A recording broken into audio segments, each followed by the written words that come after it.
Hi, friends, and welcome to this edition of Evening Prayer with the people of Trinity United Church in Prince George, British Columbia. Most of you know that from day to day, Monday to Thursday at about 8 p.m. Pacific, we gather together for an experience, something like this one, grounding us in holy mystery through the Christian spiritual discipline of prayer. Now, whether you use it in the evening or the morning or the afternoon or somewhere in between, it really doesn't matter. It's the daily spiritual practice of prayer that is the whole point. Doing it with and for ourselves and, by extension, with others, held in community. If you ever have a prayer that you'd like to have us include, you can send it to the email address on your screen. We'll include it as soon as we get it and keep including it until you ask us to stop. Well, today's been a big day in the news, at least if you're living in British Columbia in Canada. We received news today that as of this Sunday, we can start to re-enter our buildings for in-person worship. We can have up to 50 people if the space allows that. If we're able to follow all of the protocols, then we can start to do that again. That's huge news because yesterday that wasn't the case. But today it is.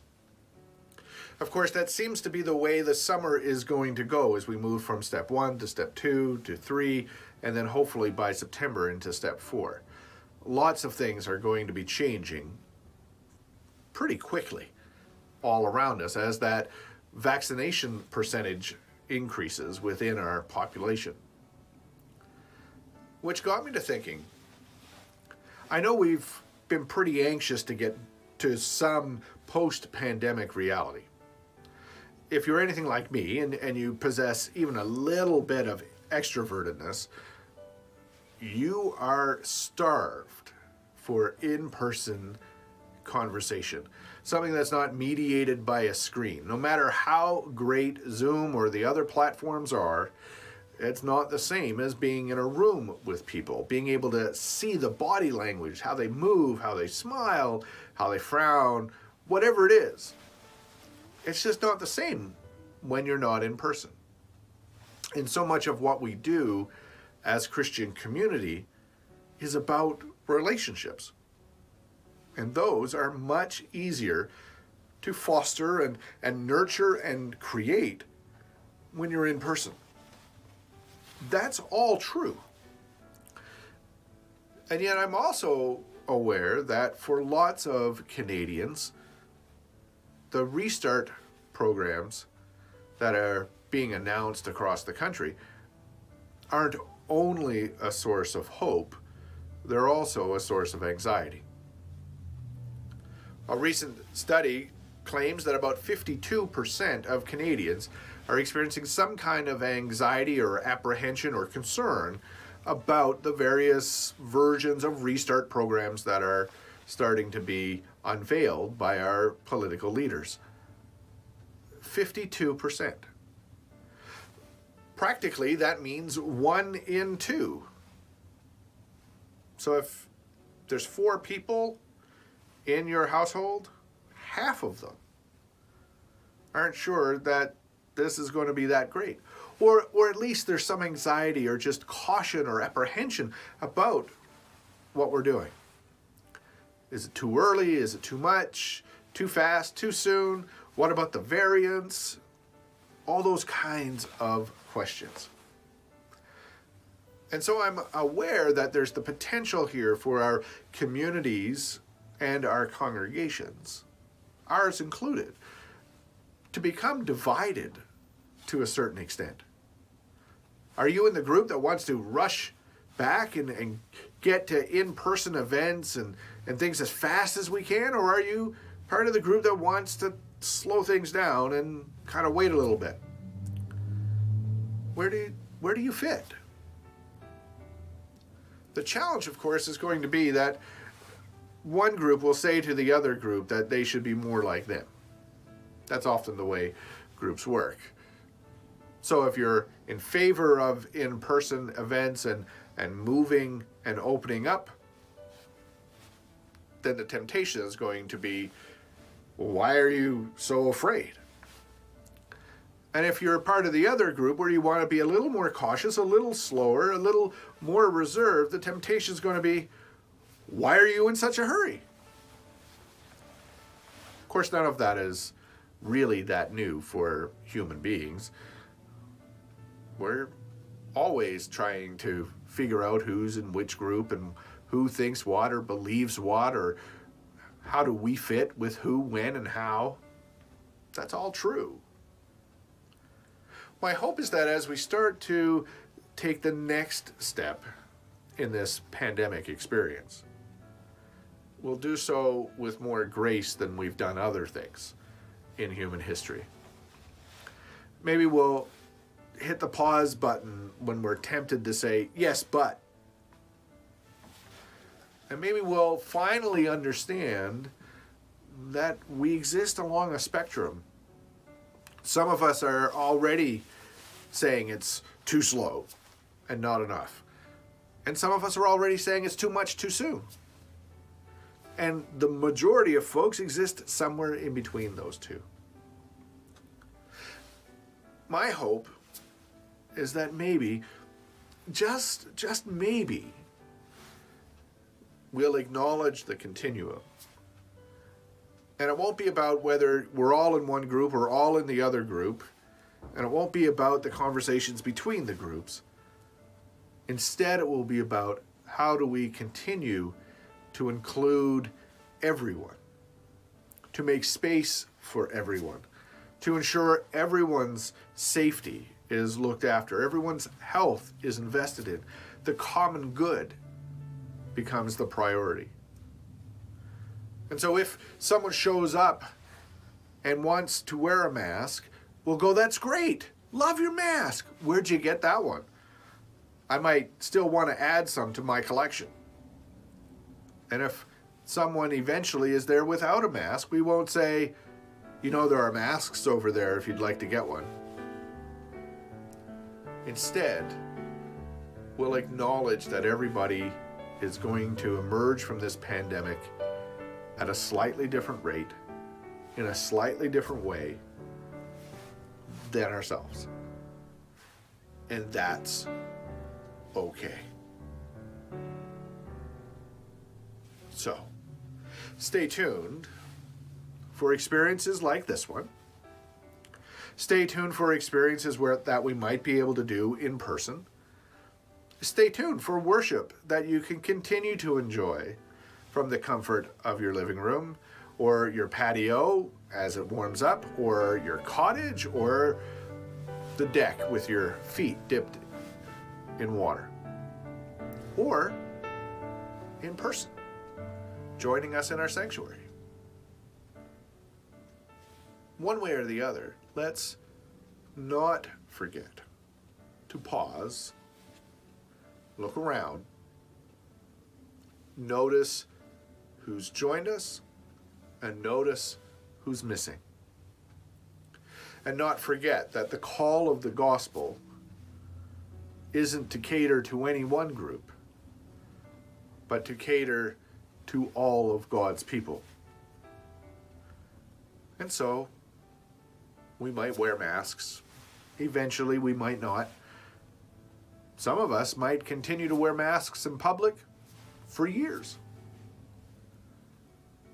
That's okay.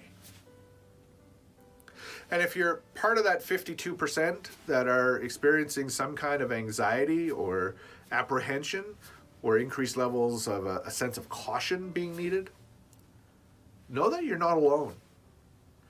Even those that might be tempted to embrace everything as it opens up still have moments where they're a little concerned.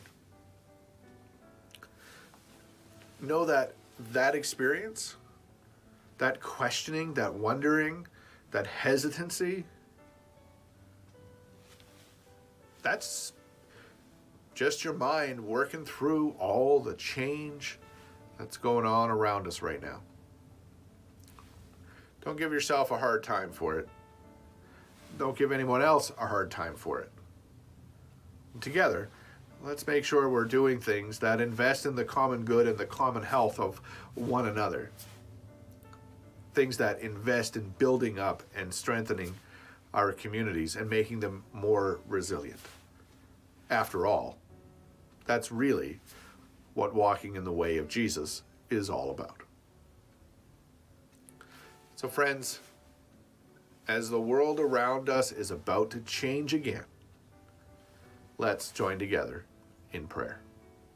We give you thanks, O God, for this day, for all of the pieces of it that came together in a way that shaped and molded a unique experience that just couldn't have been any other day.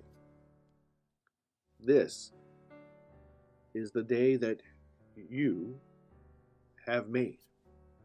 The day you entrusted to us, the day we were fortunate enough, privileged enough to experience, the day that brought new understandings, new wisdom, new conversations, new concepts, ideas. It was also filled with familiar ones and pre-existing ones we wish would go away. But that's the way you've shaped creation. It's constantly changing, evolving, shifting. As the adage goes, a river is never the same twice. And so we give you thanks for this day. As our world continues to shift and evolve, we acknowledge that the news around restart programs and plans impact us and affect us differently, sometimes within minutes from one another. One moment we can be ecstatic about what's happening and the chance to get together in person again. And the next moment we can be afraid of what that might mean. A fourth wave, another lockdown, going back into restrictions, things tightening down, things freeing up. There's so much uncertainty in the world. And so this evening we pray for strength and for compassion and for understanding and for patience and for wisdom. Not just for others, also for and with ourselves. And so as we join together in prayer, acknowledging all the shifting sands that are happening around us, we trust in you. And we pray for ourselves and for others. For Donna and Aaron, Jackie H., Joe M., Gordon and Marg, Brenda and Irv, Pearl and Kevin, Jim and Sylvia, Claudia N., Laura B., Corey G., Larry T., Ann C., Sig V., Bruce C., Gary G., Marg C., Regan and JJ, Laura H., Sarah and Daryl, Daphne, Alexi, J.O., and Blair O. Be with those, O God, who have been called to walk through the valley of the shadow of death. Be with those who are responsible for interpreting the health orders and explaining it to people. Help us to be grace-filled with one another and with ourselves as we continue to navigate the next stage and step in this unfolding pandemic. And together, help us to be your people in this time and this place. Amen. Thanks again for joining us here at Trinity United Church in Prince George, British Columbia for an experience of evening prayer. Every evening, Monday to Thursday at about 8 p.m. Pacific, we gather for an experience like this one. In the meantime, it's our sincere hope that in this moment you're in a place where you can be safe, be calm, and be community. Let's continue to invest in the common good and the common health of one another. Notice how the public health orders are changing and follow them. Not looking for loopholes. Follow the letter and the spirit. And let's gather together again on Monday for evening prayer.